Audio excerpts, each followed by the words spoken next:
لوگ پنجاب کے بارے میں یہ کہتے ہیں، بلکہ میڈیا کے بھی کافی حضرات یہ کہتے ہیں کہ اتنی اسکیمز لانچ ہو رہی ہیں، اب دیکھتے ہیں کہ وہ اسکیمز جو ہے وہ ایکچولی گراؤنڈ پہ آتی ہیں کہ نہیں۔ تو میں آپ سب کو یہ بتانا چاہتی ہوں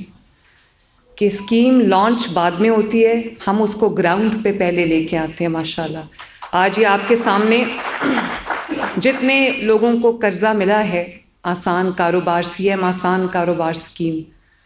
کچھ کو 3 کروڑ روپے تک کا قرضہ ملا ہے، کچھ کو 50 لاکھ روپے کا قرضہ ملا ہے، کچھ کو جو چھوٹا کاروبار اسکیم ہے جس کو کارڈ پہ 10 لاکھ روپے ہم دے رہے ہیں، ان کو یہ قرضہ ملا ہے۔ اور مجھے خوشی ہے اس بات کی کہ 19 جنوری کو یہ 17 جنوری کو یہ پروگرام لانچ ہوا تھا۔ 17 جنوری کو ہم نے اپلیکیشنز وغیرہ مانگی، اور آج کیا ڈیٹ ہے؟ 1 مہینے کے اندر اندر الحمدللہ ہم اپنے پہلے قرضے جو ہیں وہ دینے جا رہے ہیں۔ تو میرے پاس جو اپلیکیشنز آئی ہیں وہ 10 لاکھ کا، جو یہ 10 لاکھ سے 3 کروڑ روپے تک کے قرضے کی اسکیم ہے، جس میں 0 انٹرسٹ ہے، 1 پیسہ بھی سود کا ہم نہیں لے رہے۔ اور جو 10 لاکھ روپے ہے وہ کارڈ پہ آپ کو قرضہ دیا جا رہا ہے، اور اس کے لیے کوئی آپ سے لمبی چوڑی سوال نامہ آپ کو نہیں دیا گیا، کوئی لمبی چوڑی انفارمیشن آپ سے نہیں مانگی گئی۔ میں نے ابھی ایک بینیفیشری سے پوچھا کہ کوئی سفارش کسی نے کی ہو یا کوئی آپ کو کہیں کچھ کرنا پڑا، انہوں نے کہا بالکل نہیں۔ اور 1 مہینے سے کم عرصے میں اللہ کا شکر ہے کہ 100% میرٹ پہ ان کو یہ قرضے مل رہے ہیں۔ اور میں اس میں اپنے جو انڈسٹریز کے منسٹرز ہیں، چودھری شافع حسین صاحب، سیکرٹری انڈسٹریز کو بھی شاباش دینا چاہتی ہوں، اور ساتھ میں بینک آف پنجاب کو بھی شاباش دینا چاہتی ہوں، اسمال انڈسٹریز کارپوریشن کو بھی شاباش دینا چاہتی ہوں۔ یہاں پر بینک آف پنجاب کے پریزیڈنٹ تشریف رکھتے ہیں ظفر صاحب، ان کو میں نے یہ کہا تھا جب میں اس کی آخری فائنل میٹنگ چیئر کر رہی تھی، تو میں نے ان کو یہ کہا تھا، ظفر صاحب کہاں بیٹھے ہوئے؟ ہاں یہ بیٹھے ہوئے۔ میں نے ظفر صاحب کو کہا تھا کہ آپ نے یہ اسکیم لانچ کرنی ہے قرضہ دینے کی نیت سے، تاکہ جتنے بھی قرضے ہیں آپ زیادہ سے زیادہ لوگوں کو کاروبار کرنے کے مواقع فراہم کر سکیں۔ اب دنیا بھر میں آپ دیکھ لیں، جابز کریٹ کرنا کوئی آسان کام نہیں ہے۔ گورنمنٹ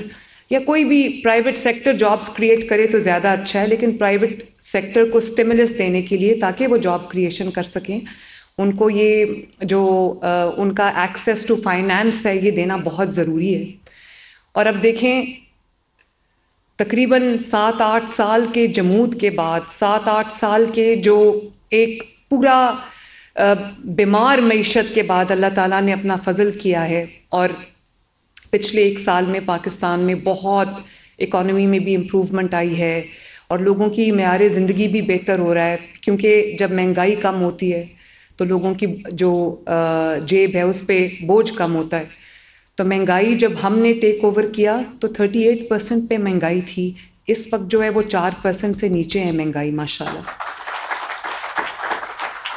لیکن پھر بھی میں یہ سمجھتی ہوں کہ جو لوگوں کی تنخواہیں ہیں اس میں شاید ابھی بھی گزارا کرنا، حالانکہ آٹا پنجاب میں سستا ہے، تمام صوبوں سے آپ کمپیئر کر لیں، اللہ تعالیٰ کا فضل ہے، گندم کی قیمت ہر جگہ وہی ہے، لیکن پنجاب میں کیونکہ ہر وقت ہر روز میں اسی کوشش میں ہوتی ہوں کہ کم از کم جو آٹا ہے اور روٹی ہے غریب کے لیے وہ مہنگی نہ ہو، کیونکہ غریب جو ہے وہ اپنے بچوں کا پیٹ اگر پالتا ہے تو وہ روٹی کھاتے ہیں۔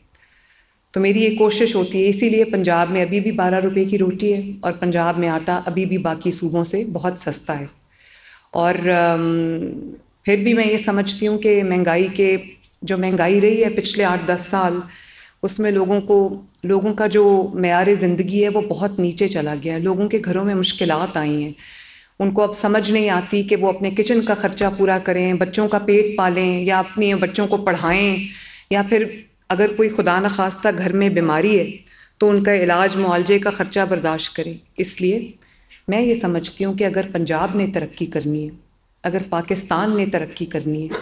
اگر پنجاب کے عوام نے ترقی کرنی ہے، اور یہ جو میکرو اکنامک انڈیکیٹرز ہیں یہ اگر بہتر ہو رہے ہیں، تو ان کا اثر، ان کا جو امپیکٹ ہے، اگر وہ ہر گھر میں پہنچنا ہے تو یہ بہت ضروری ہے کہ لوگوں کو قرضہ فراہم کیا جائے، وہ اپنا کاروبار کر سکیں، چاہے وہ چھوٹا کاروبار ہو یا وہ درمیانے درجے کا کاروبار ہو یا وہ بڑا کاروبار ہو۔ تو میرے پاس بہت زیادہ اپلیکیشنز آئی ہیں میرے باقی منصوبوں کی طرح، اور یہ اس سے پتہ چلتا ہے کہ لوگوں کا کتنا اعتبار ہے، کتنا ٹرسٹ ہے نواز شریف کے اوپر، کیونکہ نواز شریف نے جب کبھی اپنا وعدہ کوئی کیا ہے تو وہ انہوں نے وعدہ پورا کیا، انہوں نے کبھی کوئی جھوٹا وعدہ عوام سے نہیں کیا۔ تو میرے پاس جو اپلیکیشنز آئی ہیں وہ تقریباً 1,85,000 اپلیکیشنز جو ہیں وہ مجھے 10 لاکھ کے کارڈ کے لیے آئی ہیں، اور تقریباً 71,000 مجھے 3 کروڑ کے اس میں جو فرسٹ ایئر ہے جو 50 لاکھ کا قرضہ لینا چاہتے ہیں، اور اسی طرح جو 3 کروڑ تک کے اپلیکیشنز ہیں وہ بھی تقریباً 71,000 ہیں۔ تو میں پھر سے بینک آف پنجاب کو یہ کہوں گی کہ میں روز آپ سے یہ فگرز لوں گی، روز یہ فگر جو ہے جن جن کو آپ قرضہ دیتے جا رہے ہیں وہ فگرز جو ہے وہ انکریز کرنی چاہیے، اور میرا پورا چیک اس پہ رہے گا، اور جتنے لوگوں کو قرضہ ملے گا اتنی آسودگی گھروں میں آئے گی، اور جو اکانومی ہوتی ہے اس کا دار و مدار اسمال میڈیم انٹرپرائز کے اوپر ہوتا ہے، بڑے کاروبار ہر کوئی نہیں کر سکتا۔ تو آج میں نے پوچھا ہے کوئی کہ یہ کیا کاروبار کرنا چاہتے ہیں، کسی کا فارماسوٹیکلز ہے، کوئی اپنا آئی ٹی کا بزنس شروع کرنا چاہتا ہے، کوئی اپنا سیلون بنانا چاہتا ہے، اور اسی طرح میں سمجھتی ہوں کہ جب یہ ان کو یہ دستیاب ہوگا یہ قرضہ تو یہ انشاء اللہ تعالیٰ دنوں میں ترقی کریں گے، اور نہ صرف یہ کہ یہ اپنا کاروبار بڑھائیں گے، بنائیں گے، سیٹ کریں گے، بلکہ بہت سارے ایسے اور لوگوں کو جابز دیں گے، جس میں لوگوں کو جتنے بھی کاروبار کو یہ پھیلائیں گے، بڑا کریں گے، اتنے لوگوں کو جابز بھی، تو جاب کریشن بھی اس سے ہوگی۔